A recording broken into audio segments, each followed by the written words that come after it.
Question ہے کہ question answer session میں آپ نے کہا کہ عورت حالت حیض میں قرآن پڑھ بھی سکتی ہے، چھو بھی سکتی ہے، جبکہ دیگر علماء کہتے ہیں کہ قرآن حالت حیض میں عورت نہ پڑھ سکتی ہے نہ چھو سکتی ہے، جن میں انجینئر محمد علی مرزا صاحب بھی شامل ہیں، بلکہ وہ تو یہاں تک کہتے ہیں کہ اس پر امت کا اجماع ہے۔ مہربانی فرما کر ان تمام باتوں کی وضاحت فرما دیجیے۔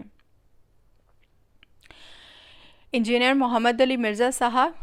میرے استاد محترم ہیں، میرے لیے نہایت قابل احترام شخصیت ہیں، اللہ پاک ان کی نیکیوں پر ان کو جزائے خیر عطا فرمائے، مگر غلطی کسی کو بھی لگ سکتی ہے۔ میں نہایت ادب و احترام کے دائرے میں رہتے ہوئے ان کے موقف کہ حیض میں عورت قرآن نہیں پڑھ سکتی ہے اس کو غلط ثابت کر دیتی ہوں۔ اس بات پہ امت کا اجماع ہے، یہ بھی ان کو غلطی لگی ہے، یہ بھی ثابت کر دیتی ہوں۔ اور جون سی حدیث مولا علی علیہ السلام والی انہوں نے جس حدیث سے استدلال کیا ہے وہ حدیث ضعیف ہے، اس کو بھی میں ڈیٹیل میں بیان کر کے ثابت کر دیتی ہوں۔ اور اما عائشہ والی جس حدیث سے استدلال انہوں نے کیا ہے وہ حدیث میرے موقف کی تائید کرتی ہے، وہ بھی میں بیان کر دیتی ہوں۔ شیخ زبیر علی زئی صاحب کے فتوے کی حقیقت بھی بیان کر دیتی ہوں، کیونکہ میں نے جو آپ نے مجھے کلپ بھیجا ہے میں نے وہ تفصیل کے ساتھ بہت غور کے ساتھ دیکھا ہے، تو میں وہ تمام باتیں آپ کے سامنے کلیئر کر دیتی ہوں۔ اس کے علاوہ بھی عدم جواز کے قائلین جن ضعیف حدیثوں سے استدلال کرتے ہوئے اپنی دلائل پیش کرتے ہیں ان کا بھی رد کر دیتی ہوں، اور اپنے تمام دلائل تمام تحقیق سے عورت حالت حیض میں قرآن پڑھ سکتی ہے یہ ثابت کر دیتی ہوں۔ آپ سب سے گزارش ہے کہ غور سے میرے تمام تر دلائل سنیے، پھر جو کہتے ہیں کہ نہیں پڑھ سکتی ہے ان کی بات سنیے، آپ پر حق واضح ہو جائے گا انشاءاللہ۔ میں اس ٹاپک پہ اتنی تفصیلی گفتگو اس لیے کرنے جا رہی ہوں کیونکہ یہ مجھ سے سب سے زیادہ پوچھے جانے والا سوال ہے، تو اس کے حوالے سے ہم بات کرتے ہیں۔ ایام مخصوصہ حیض اور نفاذ و جنابت میں عورت قرآن کریم کی تلاوت کر سکتی ہے یا نہیں؟ اس حالت میں اس کا قرآن کو چھونا جائز ہے یا نہیں؟ اس مسئلے میں علماء کے درمیان اختلاف ہے، یہ اختلافی موضوع ہے، نہ کہ اس کے اوپر امت کا اجماع ہے، وہ میں انشاءاللہ تعالیٰ آگے چل کے ثابت کر دیتی ہوں۔ اس مسئلے کے حوالے سے جو بالعموم فقہی آرائیں ہیں وہ 5 ہیں۔ کچھ کا کہنا ہے کہ حائضہ عورت کا قرآن پڑھنا اور اسے چھونا مطلقاً ناجائز اور ممنوع ہے۔ کچھ کا کہنا ہے کہ حائضہ عورت کا قرآن مجید پڑھنا اور اسے چھونا مطلقاً جائز ہے۔ کچھ کہتے ہیں کہ ایک آدھ آیت کا پڑھنا جائز ہے، اس سے زیادہ نہیں۔ کچھ کہتے ہیں کہ حائضہ عورت قرآن پڑھ سکتی ہے، جنبی کا قرآن پڑھنا ناجائز ہے۔ اور اس کے حوالے سے جو سب سے زیادہ جو مسلک رائج ہے وہ یہ ہے کہ کراہت تحریمی نہیں بلکہ کراہت تنزیہی ہے، یعنی اس حالت میں قرآن کریم پڑھنا اور چھونے سے بچنا بہتر ہے۔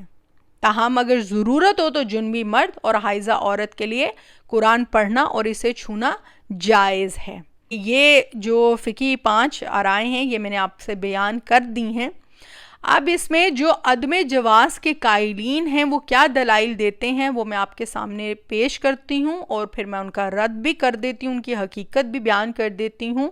عدم جواز کے قائلین میں استاد محترم انجینئر محمد علی مرزا صاحب بھی شامل ہیں، اور وہ جس حدیث سے استدلال کرتے ہیں جو سیدنا علی سے مروی ہے کہ رسول صلی اللہ علیہ وسلم قضائے حاجت سے فارغ ہو کر نکلتے تو قرآن پڑھتے اور ہمارے ساتھ گوشت تناول فرماتے، اور آپ صلی اللہ علیہ وسلم کے قرآن پڑھنے میں سوائے جنابت کے کوئی چیز رکاوٹ نہیں بنتی تھی۔ اب اس روایت کے متعلق حافظ ابن حجر لکھتے ہیں کہ اسے اصحاب سنن نے روایت کیا ہے، اور ترمذی اور ابن حبان نے اسے صحیح کہا ہے، اور حق بات یہ ہے کہ یہ روایت حسن کے قبیل سے ہے جو حجت کے قابل ہوتی ہے۔ اب یہ حافظ ابن حجر کی رائے ہے۔ حافظ ابن حجر کی اس رائے کی وجہ سے اکثر علماء جن میں انجینئر صاحب بھی شامل ہیں اس روایت سے استدلال کرتے ہیں، لیکن شیخ البانی نے ابن حجر کی اس رائے کا رد کرتے ہوئے دیگر محدثین کی تائید سے اس کو ضعیف قرار دیا ہے۔ اب وہ کیا کہتے ہیں؟ وہ یہ لکھتے ہیں کہ اس حدیث کے بارے میں حافظ کی اس رائے سے ہم موافقت نہیں کرتے، اس لیے کہ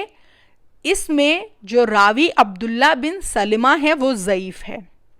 اور تقریب التہذیب میں خود حافظ ابن حجر نے اس کے ترجمے میں کہا ہے سچا ہے لیکن اس کا حافظہ خراب ہو گیا تھا۔ یہی وجہ ہے کہ امام نووی نے المجموعہ میں جب یہ حدیث نقل کی اور امام ترمذی کی تصحیح بھی ذکر کی تو انہوں نے امام ترمذی کی رائے پہ تعقب کیا اور کہا امام ترمذی کے علاوہ دیگر حفاظ محققین نے کہا ہے کہ یہ حدیث ضعیف ہے۔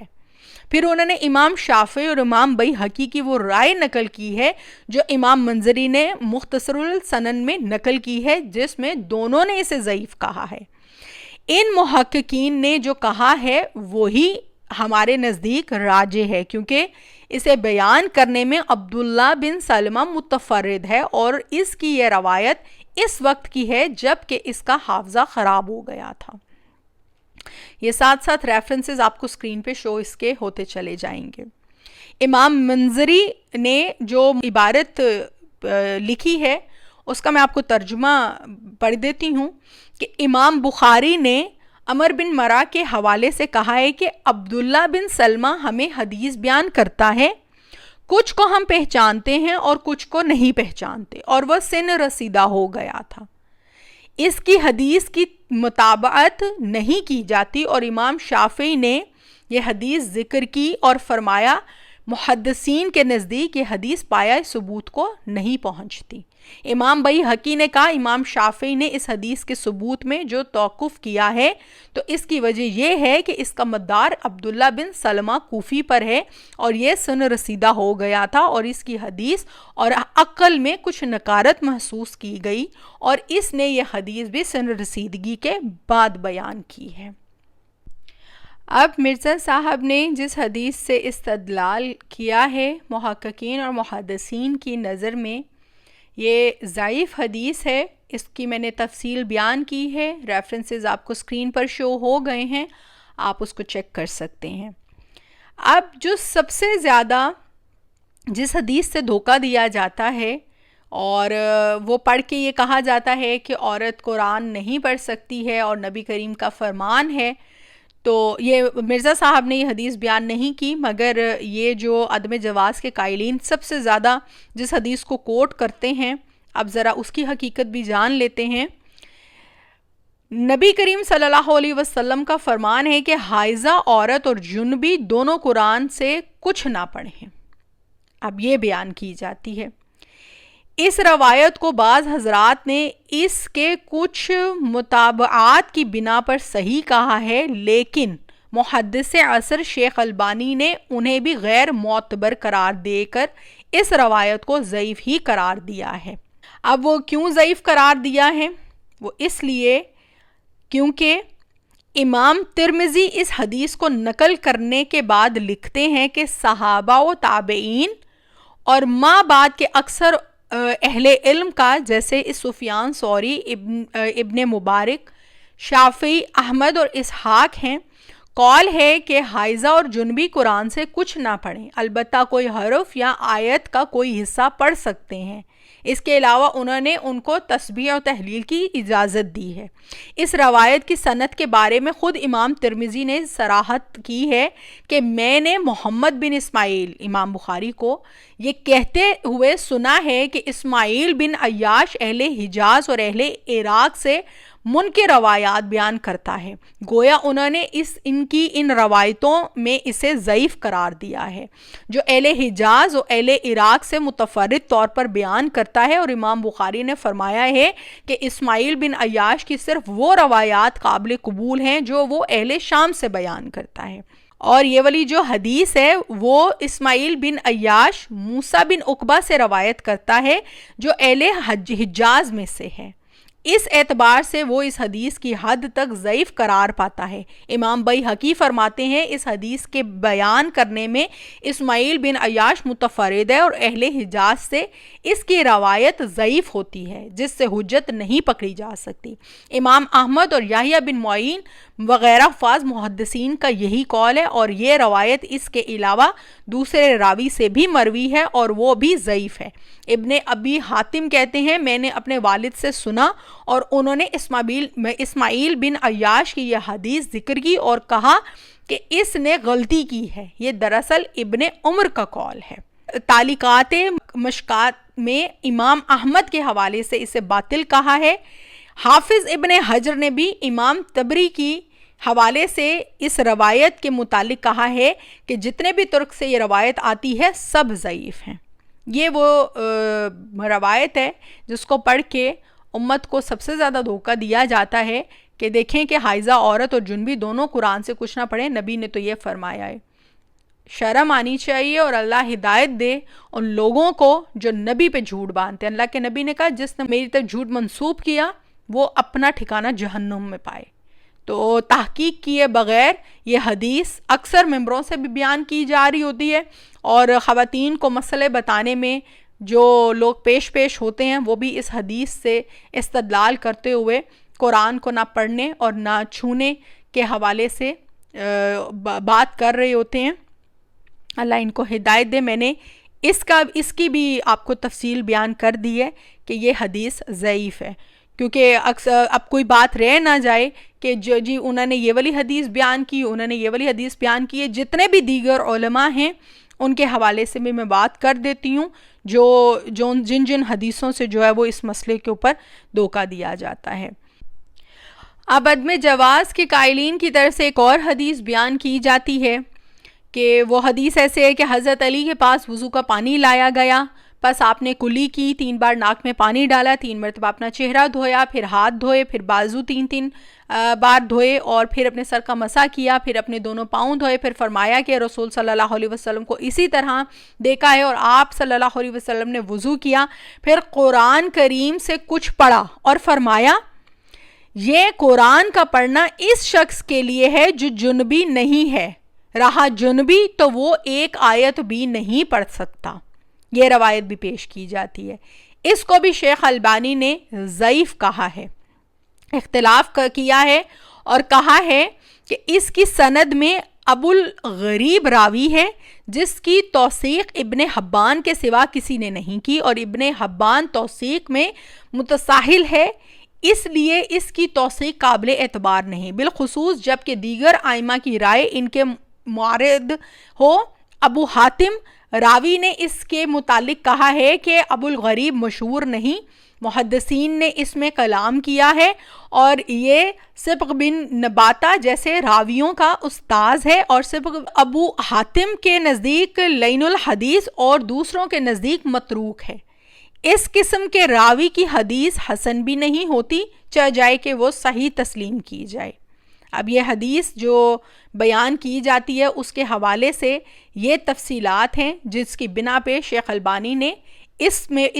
پہ بھی اختلاف کرتے ہوئے اس کو ضعیف کہا ہے۔ اگر یہ روایت صحیح بھی ہو تب بھی اس کا مرفوع ہونا صحیح نہیں، اس کا مرفوع ہونا بھی اگر شرعی ہے تو یہ شاذ یا منکر ہے، اس لیے کہ عائض بن حبیب اگرچہ ثقہ ہے لیکن ابن عدی نے اس کے متعلق کہا ہے کہ اس نے کئی منکر روایات بیان کی ہیں۔ شیخ البانی مزید کہتے ہیں کہ یہ روایت بھی شاید انہی منکر روایات میں سے ہو، بس یہ ثابت ہوا کہ یہ والی بھی جو روایت جو لوگ پیش کرتے ہیں یہ ضعیف ہے۔ اس کی تفصیل میں نے بیان کر دی ہے، ریفرنسز بھی آپ کو اسکرین پہ شو ہو گئے ہیں، آپ اس کو چیک کر سکتے ہیں۔ اب نبی کریم صلی اللہ علیہ وسلم کا وہ فرمان جو آپ نے حضرت عمر بن حزم کے نام لکھا تھا جس میں فرائض و سنن و صدقات وغیرہ کی تفصیل تھی، اس میں ایک بات یہ بھی تھی کہ قرآن کو وہی چھوئے جو پاک ہو۔ اس کو بھی دلیل بنا کے اس سے استدلال کیا جاتا ہے۔ اس روایت کی صحت میں بھی اگرچہ اختلاف ہے، جیسا کہ حافظ ابن کثیر لکھتے ہیں کہ اسے دار قطنی نے عمر بن حزم، عبداللہ بن عمر اور عثمان بن ابو العاص سے مستند طور پر بیان کیا ہے، لیکن ان میں سے ہر ایک کی سند محل نظر ہے۔ تاہم محدثین کی اکثریت اس کی صحت کی قائل ہے۔ شیخ البانی نے بھی اسے مجموعی طور کی بنیاد پر صحیح قرار دیا، لیکن یہ روایت مسئلہ زیر بحث میں واضح نہیں ہے، اس لیے اسے بھی مدار استدلال نہیں ٹھہرایا جا سکتا، کیونکہ اس میں طاہر یعنی کہ پاک شخص کو قرآن مجید چھونے کی اجازت دی گئی ہے، اور طاہر کا لفظ 4 قسم کے افراد پر بولا جاتا ہے: جو جنابت، حیض و نفاس سے پاک ہو، جو بے وضو نہ ہو، جس کے بدن پر ظاہری نجاست نہ ہو، جو مومن ہو چاہے وہ جنبی ہو یا بے وضو ہو۔ اس آخری مفہوم کی تائید قرآن کی اس آیت سے بھی ہوتی ہے جو سورہ توبہ میں آیا ہے کہ مشرک ناپاک ہیں۔ اس کا مفہوم دوسرے لفظوں میں یہ ہوا کہ مومن پاک ہے، چاہے وہ کسی حالت میں بھی ہو۔ اس کے علاوہ حدیث سے بھی اس مفہوم کی تائید ہوتی ہے کہ مومن نجس نہیں ہوتا، یعنی وہ پاک ہوتا ہے۔ یہ مرزا صاحب نے بھی اپنی ویڈیو میں بیان کی ہے حدیث کہ نبی کریم صلی اللہ علیہ وسلم نے یہ بات حضرت ابو ہریرہ سے اس وقت فرمائی جب حضرت ابو ہریرہ جنبی تھے، جس سے اس بات کی تائید ہوتی ہے کہ مومن ہر حالت میں طاہر یعنی کہ پاک ہوتا ہے۔ البتہ اس سے وہ صورتیں مستثنا ہوں گی جن کی صراحتاً نص سے ثابت ہے، جیسے بے وضو یا جنبی آدمی کے متعلق حکم ہے کہ وہ نماز نہیں پڑھ سکتا جب تک کہ وضو یا غسل نہ کر لے، لیکن اس کے علاوہ دیگر کاموں کے لیے وہ پاک ہی تصور کیا جائے گا۔ اس کے مزید تائید احکام سے ہوتی ہے کہ جو حائضہ عورت کے لیے دیے گئے ہیں، جیسے خاوند اس کے ساتھ لیٹ سکتا ہے اور شرمگاہ کے علاوہ مباشرت کر سکتا ہے، اس کے ہاتھ کا پکا ہوا کھانا جائز ہے، اس کی گود میں لیٹ کر قرآن پڑھا جا سکتا ہے۔ یہ والی بھی جو حدیث مرزا صاحب نے بیان کی ویڈیو میں کہ اما عائشہ نے نبی کریم صلی اللہ علیہ وسلم کا یہ عمل بیان کیا، بلکہ ایک موقع پر نبی کریم صلی اللہ علیہ وسلم مسجد میں ہوتے ہوئے حضرت عائشہ سے فرمایا، جب کہ وہ ایام مخصوصہ سے تھیں کہ مجھے چادر پکڑا دو، چٹائی یا چادر کے حوالے سے آتا ہے کہ وہ پکڑا دو، تو اما عائشہ نے کہا کہ میں تو حیض کی حالت میں ہوں، تو آپ نے فرمایا کہ تیرا حیض تیرے ہاتھوں میں نہیں۔ اس تفصیل سے یہ واضح ہے کہ طاہر کے 4 معنیوں میں سے یہ آخری معنی دوسرے دلائل کی روح سے زیادہ صحیح ہیں، جبکہ دوسرے معنی اتنے قوی نہیں ہیں، اور اس آخری معنی کی روح سے جنبی یا حائضہ کا قرآن پڑھنا یا اسے چھونا ممنوع ثابت نہیں ہوتا، کیونکہ جنبی اور حائضہ بھی مومن ہونے کی وجہ سے پاک ہیں۔ مرزا صاحب نے جو یہ 2 حدیثیں اوپر تلے بیان کی کہ نبی کریم صلی اللہ علیہ وسلم ان کی گود میں سر رکھ کے قرآن پاک پڑھ لیتے تھے، اور اس کے بعد میں انہوں نے یہ والی بھی حدیث بیان کی کہ بھئی مومن جو ہے وہ تو پاک ہوتا ہے، حضرت ابو ہریرہ والی، اس کے علاوہ اما عائشہ والی حدیث کے حیض تیرے ہاتھوں میں نہیں، یہ اوپر تلے انہوں نے بیان کی، اور ان احادیث سے جو مفہوم اس کا جو نکلتا ہے وہ یہ نکلتا ہے کہ مومن جو ہے وہ پاک ہوتا ہے، طاہر ہوتا ہے۔ اس سے یہ استدلال نہیں نکلتا کہ اما عائشہ یہ بیان کرنا چاہ رہی تھیں کہ ہم تو قرآن نہیں پڑھ سکتی تھیں سو نبی کریم پڑھ رہے تھے، ایسا بالکل نہیں ہے۔ وہ اس مسئلے پر قیاس نہیں کیا جا سکتا کیونکہ باقی جو دیگر احادیث ہیں وہ واضح ہیں۔ اس کے علاوہ مرزا صاحب نے جو بات کہی کہ اس بات پر امت کا اجماع ہے، اس کی کوئی حقیقت نہیں ہے، کیونکہ امام بخاری، امام ابن جریر طبری، امام داؤد ظاہری، امام ابن حزم، امام ابن منذر، امام ابن تیمیہ اور امام ابن القیم وغیرہ جنبی اور حائضہ کو قرآن کریم پڑھنے کی اجازت دیتے تھے۔ ان کے میں دلائل آگے مزید پیش کرتی ہوں، مگر اس سے پہلے ایک دلیل جس سے استدلال کیا جاتا ہے وہ قرآن کریم کی آیت ہے جو سورہ واقعہ میں ہے، اعوذ باللہ من الشیطان الرجیم، بسم اللہ الرحمن الرحیم، لا یمسہ الا المطہرون، جس کا ترجمہ ہے کہ پاک لوگ ہی اسے چھوتے ہیں۔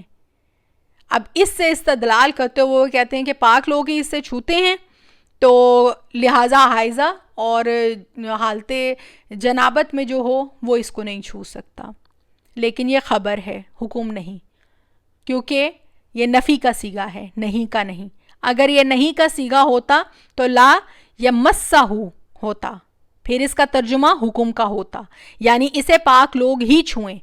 اس صورت میں اس سے عدم قرات اور عدم مس قرآن پر استدلال ہو سکتا تھا، لیکن جب ایسا نہیں ہے بلکہ اللہ تعالیٰ اس میں یہ خبر دے رہا ہے کہ لوح محفوظ کو یا قرآن کریم کو صرف فرشتے ہی چھوتے ہیں، یعنی آسمان پر فرشتوں کے علاوہ کسی کی بھی اس قرآن یا لوح محفوظ تک رسائی نہیں ہے۔ لا یمسہ میں ضمیر کا مرجع بعض لوگوں نے لوح محفوظ کو اور بعض نے قرآن کو بنایا ہے، مطلب دونوں صورتوں میں مشرکین کی تردید ہے جو کہتے ہیں کہ قرآن شیاطین لے کر اترتے ہیں۔ اللہ تعالیٰ نے فرمایا یہ کیوں کر ممکن ہے، کیونکہ یہ قرآن تو شیاطینی اثرات سے بالکل محفوظ ہے، کیونکہ ایک تو وہ لوح محفوظ میں ہے جس تک کسی کی رسائی نہیں، دوسرا پاک فرشتے ہی اسے چھوتے ہیں، فرشتوں کے علاوہ اور کوئی وہاں پہنچ ہی نہیں سکتا، تیسرا فرشتے ہی اسے لے کر زمین پر اترتے ہیں۔ اس اعتبار سے آیت کا تعلق زیر بحث، جو مسئلہ زیر بحث ہے، طاہر شخص کے سوا اسے کوئی چھو سکتا ہے یا نہیں، یہ ہے ہی نہیں۔ اور یہ صورت مکی ہے، مکی صورت میں احکام و مسائل کا زیادہ بیان نہیں ہوا ہے، بلکہ ان میں توحید و رسالت اور آخرت کے جو ثبوت ہیں ان پر زور دیا گیا ہے۔ اب اس سے بھی جو ہے وہ استدلال نہیں کیا جا سکتا، باقی افضل ہے کہ انسان پاک ہو کر قرآن کی تلاوت کرے، یہ افضلیت میں سے ہے۔ مولانا مودودی جو یہ آیت میں نے پڑھی ہے، اس سے ممانعت کا مفہوم لینے والوں کا جو رد کرتے ہوئے لکھتے ہیں وہ میں یہاں بیان کرنا چاہوں گی، لیکن حقیقت یہ ہے کہ یہ تفسیر آیت کے سیاق و سباق کے مطابقت نہیں رکھتی۔ سیاق و سباق سے الگ کر کے تو اس کے الفاظ سے یہ مطلب نکالا جا سکتا ہے، مگر جس سلسلہ کلام میں یہ وارد ہوئی ہیں اس میں رکھ کر اسے دیکھا جائے تو یہ کہنے کا سری سے کوئی موقع نظر نہیں آتا ہے کہ اس کتاب کو پاک لوگوں کے سوا کوئی نہ چھوئے، کیونکہ یہ یہاں تو کفار مخاطب ہیں اور ان کو بتایا یہ جا رہا ہے کہ اللہ رب العالمین کی نازل کردہ کتاب ہے، اس کے بارے میں تمہارا یہ گمان قطعی غلط ہے کہ اسے شیاطین نبی پر اتارتے ہیں۔ یہ جگہ اس جگہ یہ شرعی حکم بیان کرنے کا آخر کیا موقع ہو سکتا تھا کہ کوئی شخص طہارت کے بغیر اس کو ہاتھ نہ لگائے۔ زیادہ سے زیادہ جو بات کہی جا سکتی ہے وہ یہ ہے کہ اگرچہ آیت یہ حکم دینے کے لیے نازل نہیں ہوئی، مگر اس بات کی طرف اشارہ کیا جا رہا ہے کہ جس طرح اللہ تعالیٰ کے ہاں اس کتاب کو صرف مطہرین ہی چھو سکتے ہیں، اس طرح دنیا میں بھی کم از کم وہ لوگ اس کے کلام میں الہی ہونے پر ایمان جو رکھتے ہیں اسے ناپاکی کی حالت میں چھونے سے اجتناب کریں۔ یہ اب مولانا مودودی لکھ رہے ہیں کہ اس آیت سے جو ممانعت جو لوگ ثابت کرنے کی کوشش کرتے ہیں ویسا نہیں ہے، زیادہ سے زیادہ جو ہے وہ آپ اس چیز کی ترغیب دلا سکتے ہیں کہ نہ باقی کی حالت میں جو ہے وہ آپ اس کو چھونے سے اجتناب کریں۔ مولانا مودودی اس بارے میں جو مختلف مسالک کا ذکر کرتے ہوئے مزید لکھتے ہیں کہ مسلک حنفی رہا قرآن پڑھنا تو وہ وضو کے بغیر جائز ہے اور بچے اس حکم سے مستثنا ہیں۔ تعلیم کے لیے قرآن مجید بچوں کے ہاتھوں میں دیا جا سکتا ہے، ہاں وہ وضو سے ہوں یا بغیر وضو کے ہوں، یا آپ کو ساتھ ساتھ ریفرنس اسکرین پہ شو ہوتے چلے جائیں گے جو میں عبارات جہاں سے پڑھ رہی ہوں۔ اور مذہب مالکی میں مصحف کو ہاتھ لگانے کے لیے وضو شرط نہیں ہے۔ یہ مرزا صاحب کا بھی ایک بیان ہے کہ کیا قرآن کو بغیر وضو پڑھا جا سکتا ہے، تو وہ بھی اس بات کے قائل ہیں، اور میں یہ باقی بھی مسالک کا یہاں ذکر کر رہی ہوں کہ مصحف کو مذہب مالکی میں مصحف کو ہاتھ لگانے کے لیے وضو شرط ہے، لیکن قرآن کی تعلیم کے لیے وہ استاد اور اس شاگردوں دونوں کے لیے اس سے مستثنا کرتے ہیں، بلکہ حائضہ عورت کے لیے بھی تعلیم کی غرض سے مصحف کو ہاتھ لگانا جائز قرار دیتے ہیں۔ ابن قدامہ نے المغنی میں امام مالک کا یہ قول بھی نقل کیا ہے کہ جنابت کی حالت میں تو قرآن پڑھنا ممنوع ہے، مگر حیض کی حالت میں عورت کو قرآن پڑھنے کی اجازت ہے۔ یہ اب امام مالک کا بھی قول آ گیا ہے، اجماع تو یہیں پر ٹوٹ گیا ہے۔ امام مالک کا بھی میں نے یہ قول بیان کر دیا ہے، کیونکہ ایک طویل مدت تک اگر ہم اسے قرآن پڑھنے سے روکیں گے. اب یہ امام مالک کا قول میں پڑھ رہی ہوں کہ جنابت کی حالت میں تو قرآن پڑھنا ممنوع ہے، مگر حیض کی حالت میں عورت کو قرآن پڑھنے کی اجازت ہے، کیونکہ ایک طویل مدت تک اگر ہم اسے قرآن پڑھنے سے روکیں گے تو وہ بھول جائے گی. قرآن پڑھنا اور اس کو ہاتھ لگانا ہر حال میں جائز ہے، خواہ آدمی بے وضو ہو یا جنابت کی حالت میں ہو یا عورت حیض کی حالت میں ہو. ابن حزم نے المحلہ میں اس مسئلے پہ تفصیل سے بحث کی ہے، جس میں انہوں نے اس مسلک کی صحت کے دلائل بھی دیے ہیں اور یہ بھی بتایا کہ فقہاء نے قرآن پڑھنے اور اس کو ہاتھ لگانے کے لیے جو شرائط بیان کی ہیں ان میں سے کوئی بھی قرآن و سنت سے ثابت نہیں ہے. مفتی محمد شفیع طہارت کو ضروری قرار دینے کے باوجود لکھتے ہیں مگر حضرت ابن عباس کی حدیث جو بخاری و مسلم میں ہیں اور حضرت علی کے حدیث جو مسند احمد میں ہیں، اس سے بغیر وضو کے تلاوت قرآن فرمانا رسول صلی اللہ علیہ وسلم سے ثابت ہے، اس لیے فقہاء نے بغیر وضو تلاوت کی اجازت دی ہے. اس آیت لا یمسہ الا المطہرون سے فقہاء نے وجوب طہارت کا جو مسئلہ اخذ کیا ہے. مولانا امین احسن الہی فقہاء کے طرز استدلال پر نقد کرتے ہوئے لکھتے ہیں جن فقہاء نے قرآن کی زبانی تلاوت یا اس کو ہاتھ لگانے تک کے لیے بھی طہارت کی وہ شرطیں عائد کی ہیں جو نماز کے لیے ضروری ہیں، ان کے اقوال غلو پہ مبنی ہیں. قرآن اللہ تعالیٰ کی کتاب ہے، اس وجہ سے وہ ہر پہلو اور خیر و شر کے جاننے کا ذریعہ ہے، اخذ و استنباط کا حوالہ اور استدلال کا مرکز بھی ہے. اگر اس کو ہاتھ لگانے یا اس کی کسی صورت یا آیت کی تلاوت کرنے یا حوالہ دینے کے لیے بھی آدمی کا پاک ہونا باوضو ہونا ضروری قرار پایا جائے گا تو یہ دین فطرت کے مزاج کے خلاف ہوگا. اس طرح کی غیر فطری پابندیاں عائد کرنے سے قرآن کی تعظیم کا وہی تصور پیدا ہوگا جس کی تعبیر سیدنا مسیح نے یوں فرمائی ہے کہ تمہیں چراغ دیا گیا ہے،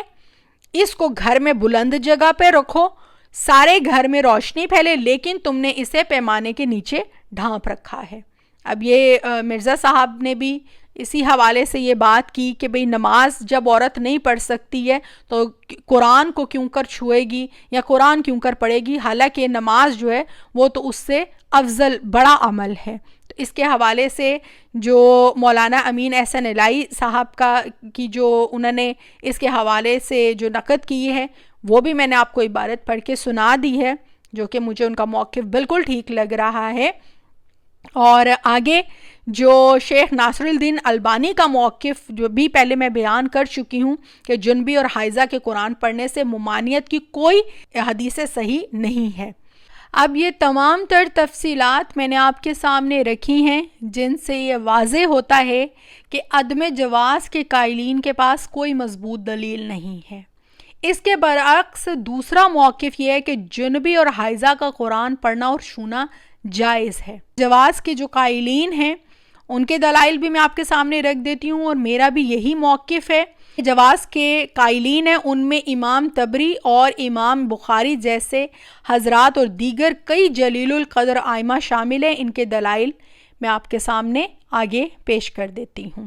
صحیح روایات کے عموم سے ہر حالت میں قرآن پڑھنے کا جواز ثابت ہوتا ہے،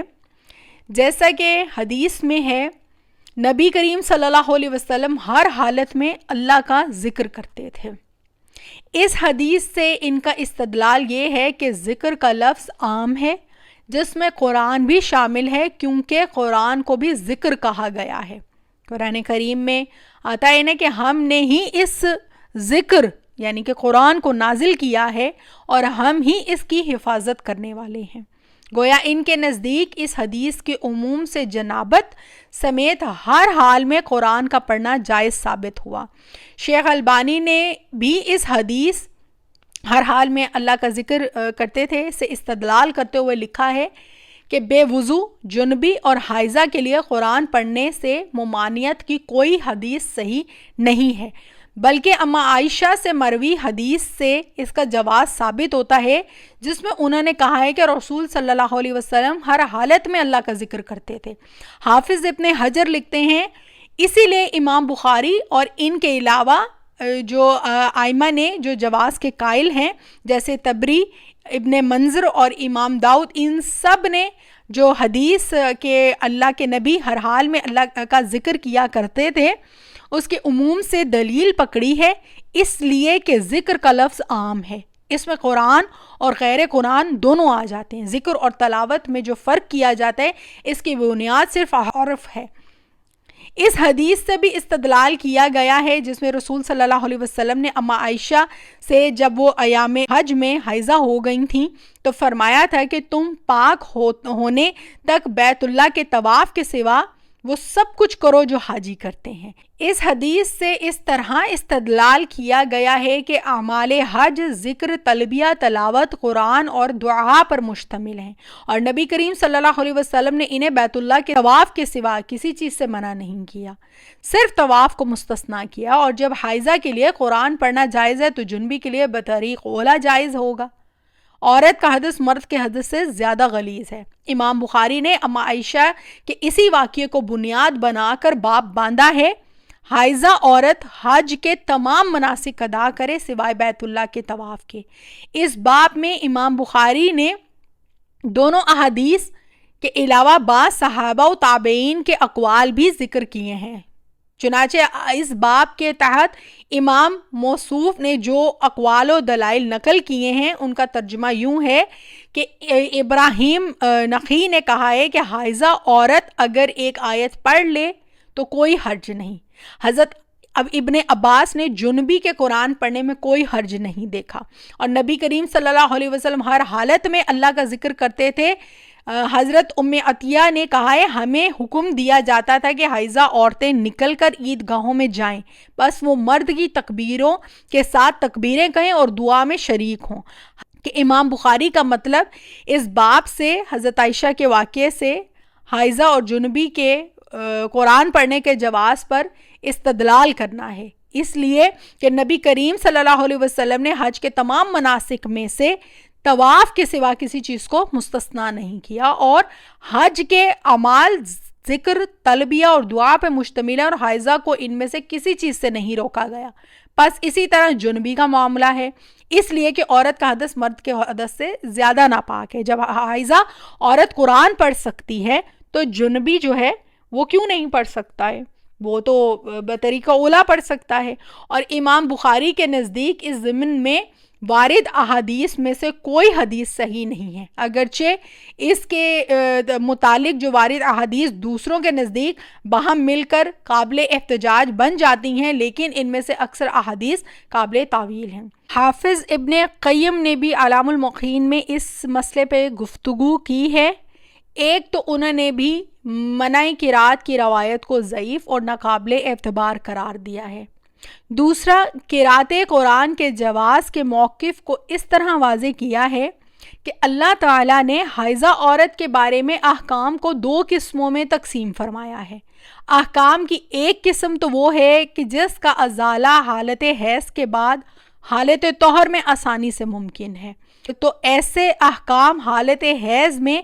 اس کے لیے ضروری قرار نہیں دیے بلکہ اس کے ساقط کر دیے۔ سقوط کی بھی دو صورتیں ہیں، یا تو مطلقاً ساقط کر دیے جیسے نماز ہے، حالت حیض میں نماز بالکل معاف کر دی ہے، یا حالت طہر میں ان احکام کی قضا یعنی کہ ادائیگی کا حکم دیا جیسے روزے ہیں۔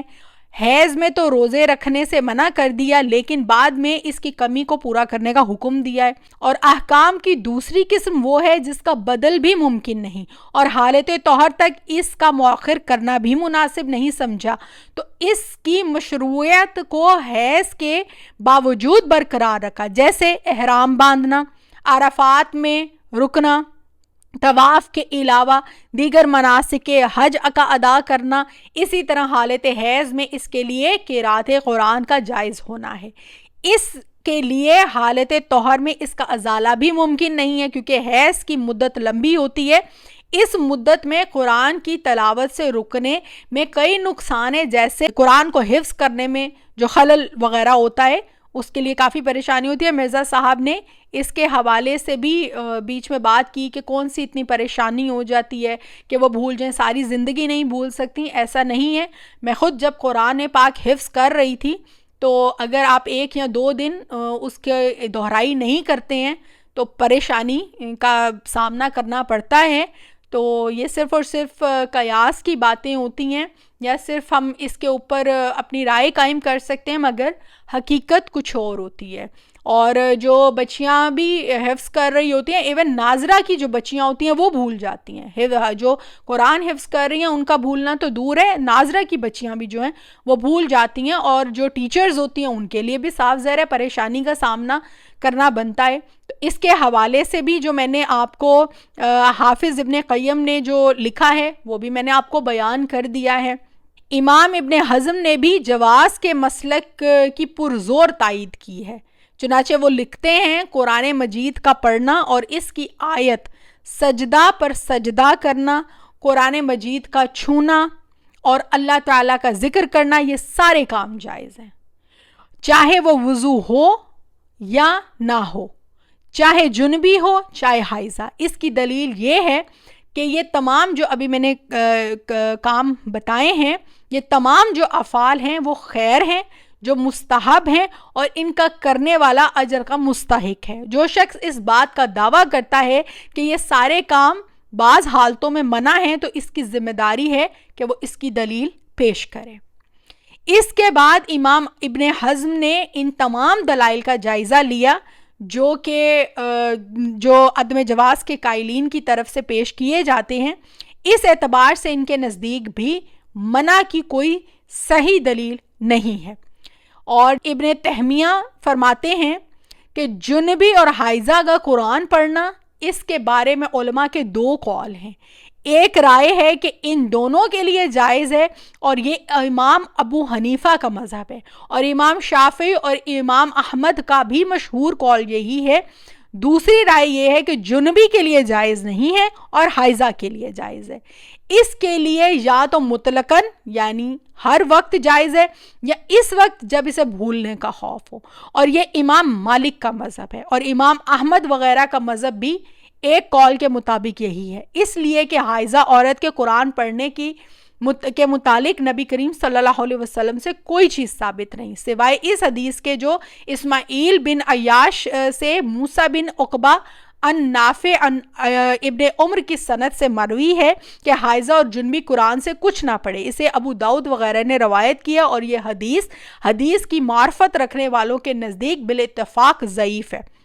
عورتیں نبی کریم صلی اللہ علیہ وسلم کے زمانے میں حائضہ ہوتی تھیں, اور آپ نے ان کو قرات قرآن سے منع نہیں کیا, جیسے آپ نے انہیں ذکر و دعا سے منع نہیں کیا, بلکہ حائضہ عورتوں کو آپ صلی اللہ علیہ وسلم نے حکم دیا کہ وہ عید کے دن گھروں سے نکلیں اور مسلمانوں کی تکبیرات کے ساتھ وہ بھی تکبیرات پڑھیں. اور اسی طرح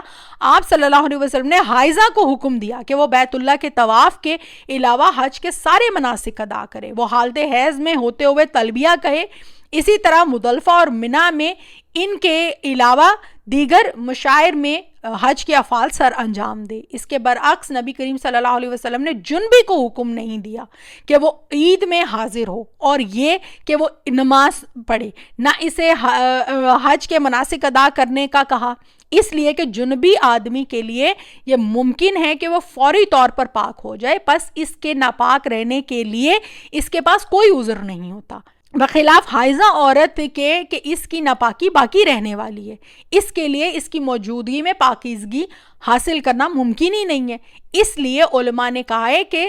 جنبی کو یہ اجازت نہیں کہ وہ پاک ہوئے بغیر عرفہ یا مزدلفہ یا منی میں رکے, اگرچہ رکنے کے لیے طہارت شرط نہیں, بلکہ مقصود یہ کہ شارع نے حائضہ کو تو طور وجوب یا بطور استحباب اللہ کا ذکر اور اس سے دعا کرنے کا حکم دیا ہے, اور جنبی کے لیے ان چیزوں کو مکروہ جانا ہے. اس سے یہ بات معلوم ہوئی کہ حائضہ کو جو رخصتیں دی گئی ہیں وہ جنبی آدمی کو نہیں دی گئیں, اور اس کی وجہ صرف وہ قدرتی عذر ہیں جو عورت کو حاصل ہیں, اگرچہ اس کا حدث زیادہ غلیظ ہے. اس طرح قرآن پڑھنے کا مسئلہ اسی طرح قرآن پڑھنے کا مسئلہ ہے، شارع نے حائضہ عورت کو اس سے منع نہیں کیا۔ اگر کہا جائے کہ شارع نے جنبی کو منع کیا ہے تو اس کی وجہ یہ ہے کہ جنبی کے لیے تو یہ ممکن ہے کہ وہ پاک ہو جائے اور قرآن پڑھ لے، بخلاف حائضہ عورت کے کہ وہ کئی دن تک اس حالت میں قائم رہتی ہے، پس وہ اتنے دنوں تک اگر قرآن اس کے لیے پڑھنا ممنوع ہو، قرآن پڑھنے سے محروم رہے گی، اور یہ اس کے لیے ایسی عبادت سے محرومی ہے جس کی وہ ضرورت مند ہے، اور وہ طہارت بھی حاصل کرنے سے عاجز ہے، اور قرأت قرآن نماز کی طرح نہیں ہے۔ اس لیے کہ نماز کے لیے تو یہ شرط ہے کہ آپ غسل کریں گے، جنابت کا ہو یا حیض کا ہو یا نفاس کا ہو، نماز کے لیے شرط ہے کہ آپ نے وضو کرنا ہے، اور قرآن پڑھنے کے لیے جو ہے وہ وضو شرط نہیں ہے، آپ وضو کے بغیر بھی آپ پڑھ سکتے ہیں۔ تو یہ نص سے بھی ثابت ہے کہ اور اسی بات کے اوپر جو ہے وہ ائمہ کا اتفاق ہے، ایون مرزا صاحب بھی جو ہے وہ بغیر وضو کے قرآن پڑھنے کے قائل ہیں۔ اس کے علاوہ نماز کے لیے استقبال قبلہ، لباس اور نجاست سے پاکیزگی بھی ضروری ہے، جبکہ قرأت قرآن کے لیے ان میں سے کوئی بھی چیز جو ہے وہ ضروری نہیں، بلکہ نبی کریم صلی اللہ علیہ وسلم اما عائشہ کی گود میں اپنا سر رکھ دیا کرتے تھے جبکہ وہ حالت حیض میں ہوتی تھیں، اور یہ بات صحیح حدیث میں بیان ہوئی ہے، اور صحیح مسلم میں بھی ہے۔ اللہ تعالیٰ نبی کریم صلی اللہ علیہ وسلم سے فرماتا ہے کہ میں تجھ پر ایسی کتاب نازل کر رہا ہوں جسے پانی نہیں مٹا سکتا، تو اسے سوتے جاگتے پڑھ سکتا ہے۔ بس قرآن کا پڑھنا ہر حالت میں جائز ہے، انسان کھڑے ہو یا بیٹھا ہو، چل رہا ہو یا لیٹا ہو۔ یہ جو مرزا صاحب نے اما عائشہ والی حدیث بیان کی ہے، یہ یہاں پر اس کا یہ دوسرا جو اس سے مسئلہ نکلتا ہے وہ یہ ہے کہ ہر حالت میں قرآن پڑھ سکتے ہیں، چاہے لیٹے ہوں، چاہے بیٹھے ہوں، چاہے حالت حیض میں ہو، چاہے حالت جنابت میں ہو۔ یہ حدیث میں پہلے بھی بیان کر چکی ہوں کہ اللہ کا ذکر نبی کریم صلی اللہ علیہ وسلم ہر حالت میں کرتے تھے، اور یہ پوسچر کے حوالے سے بھی یہ بیان آ گیا کہ آپ لیٹے ہیں، اٹھے ہیں، بیٹھے ہیں، آپ ذکر کریں گے، اور آپ کی جو ناپاکی کی حالت ہے اس کے حوالے سے بھی بیان آ گیا کہ چاہے وہ جنبی ہو، چاہے وہ حالت حیض میں ہو، مومن جو ہے وہ پاک ہوتا ہے۔ وہ حدیث اور میں پہلے بھی بیان کر چکی ہوں، اس کی تفصیل پہلے گزر چکی ہے۔ حائضہ کا قرآن پڑھنا مطلقاً جائز ہے، اور اس کی بنیاد جو ہے وہ دو باتوں پر ہے۔ ایک یہ کہ ممانعت کی تمام تر احادیث جو ہیں وہ ضعیف ہیں، وہ قابل حجت نہیں ہیں۔ دوسرا یہ کہ صحیح حدیث کے جو عموم سے جواز کا جو ثبوت ہے وہ ملتا ہے۔ اب جو تیسرا موقف ہے، میں نے شروع میں آپ نے ویڈیو میں 5 آرائیں تھیں جو میں نے بیان کی تھیں، ان میں سے جو تیسرا موقف ہے، جو لوگ کہتے ہیں کہ آدھی آیت پڑھی جا سکتی ہے، اب اس کے حوالے سے ہم بات کرتے ہیں کہ یہ رائے معقولیت پر مبنی نہیں ہے۔ اگر ممانعت کی صحیح دلیل موجود ہے تو پھر ایک آیت کے بھی پڑھنے کا جواز کس طرح نکل سکتا ہے، اور اگر ممانعت کی کوئی واضح دلیل نہیں تو پھر صرف ایک آدھ آیت ہی پڑھنے کی اجازت کیوں؟ پھر جتنا کوئی پڑھنا چاہے کیوں نہیں پڑھ سکتا؟ اس کے علاوہ آیت لمبی بھی ہو، چھوٹی بھی ہوتی ہے، لمبی آیت کی صورت میں صفحہ 1.5 صفحہ بھی پڑھا جا سکتا ہے۔ اس صورت میں کیا قرآن کا اکرام و احترام متاثر نہیں ہوگا؟ یہ بھی جو موقف ہے وہ باطل ہے۔ اسی طرح سے یہ موقف بھی کمزور ہے کہ حائضہ قرآن پڑھ سکتی ہے لیکن جنبی نہیں پڑھ سکتا۔ یہ جو لوگ یہ کہتے ہیں ان کے نزدیک اس کی دلیل یہ ہے کہ حائضہ کی مدت طویل ہے، اتنے عرصے تک قرآن نہ پڑھنے میں زیادہ نقصان ہے، جبکہ جنابت کی مدت نہایت قلیل ہے۔ حافظ ابن حزم اس مسلک کے متعلق اور اس کے غیر معقولیت کو واضح کرتے ہیں کہ اگر قرأت قرآن حائضہ کے لیے حرام ہے تو اس کی مدت حیض کی طوالت قرأت قرآن کو اس کے لیے حلال نہیں کر سکتی، اور اگر اس کے لیے قرآن پڑھنا جائز ہے تو طول مدت سے استدلال کرنا کوئی معنی نہیں رکھتا۔ اب جو 5واں مسلک ہے، مجھے نہیں معلوم کہ ان 5 میں سے، کیونکہ مرزا صاحب نے جو شیخ زبیر علی زئی صاحب کے حوالے سے کہا کہ ان کا بھی فتویٰ موجود ہے، انہوں نے فتویٰ کیا ان میں سے 5 میں سے انہوں نے کس رائے کو اپناتے ہوئے، کون سی مسلک کو اپناتے ہوئے فتویٰ دیا ہے، انہوں نے وہ بیان نہیں کیا۔ اینی ویز انہوں نے جو بھی فتویٰ دیا ہے وہ 5 میں سے کوئی ایک تو ہوگا، وہ میں نے تمام کے تمام ان کے دلائل بڑی ترتیب سے بیان کیے ہیں، اور جہاں تک مجھے لگتا ہے زبیر علی زئی صاحب کا جو فتویٰ ہے وہ یہی ہے جو میں اب بیان کرنے جا رہی ہوں. اور اس مسئلے میں یہ ہے کہ ان حالتوں میں قرآن پڑھنے اور چھونے سے اجتناب بہتر ہے، تاہم پڑھ اور چھو لیا جائے تو جائز ہے. اب آپ دیکھیں ازواج مطہرات مسجد نبوی میں ہی اعتکاف بیٹھا کرتی تھیں، وہاں ان کے حائضہ ہونے کا امکان رہتا تھا، اس کے باوجود نبی صلی اللہ علیہ وسلم نے ان کو منع نہیں فرمایا. اور جو حدیث پیش کی جاتی ہے کہ میں حائضہ اور جنبی کے مسجد میں داخلے کو جائز قرار نہیں دیتا، شیخ البانی نے اس کو سندن ضعیف کہا ہے اور اس سے جو ہے وہ استدلال نہیں کیا جا سکتا ہے. نماز عید کے اجتماع میں عورتوں کی شرکت کی جس حدیث میں تائید کی گئی ہے، اس میں حائضہ عورتیں مصلی سے الگ رہیں. ان علماء کے نزدیک یہاں مصلی سے مراد مسجد یعنی جائے نماز نہیں بلکہ نماز ہے.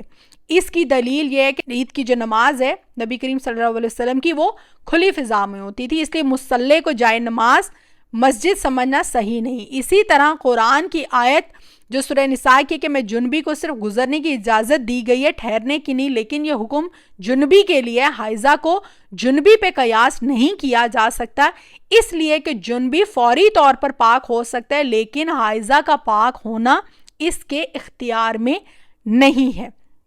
یہ حافظ ابن حزم نے اپنے المحلہ میں جو کتاب ہے اس میں اس حوالے سے تفصیلی گفتگو کی ہے. تو جتنے بھی دلائل تھے میں نے آپ کے سامنے رکھے ہیں. اس میں نہ تو امت کا اجماع ہے، امام بخاری بھی جو ہیں وہ قرآن پاک کو حالت حیض میں پڑھنے اور چھونے کے قائل ہیں، امام طبری بھی، اور بھی میں نے اماموں کا ذکر کیا. امت کا اجماع نہیں ہے اس مسئلے میں، اور زیادہ قوی اور مضبوط دلائل جو ہیں وہ یہی ہیں کہ عورت حالت حیض میں ہو، مرد جنبی ہو، کسی بھی حال میں ہو، آپ قرآن پاک کی تلاوت کو کر بھی سکتے ہیں اور اس کو چھو بھی سکتے ہیں، یہ منع نہیں ہے.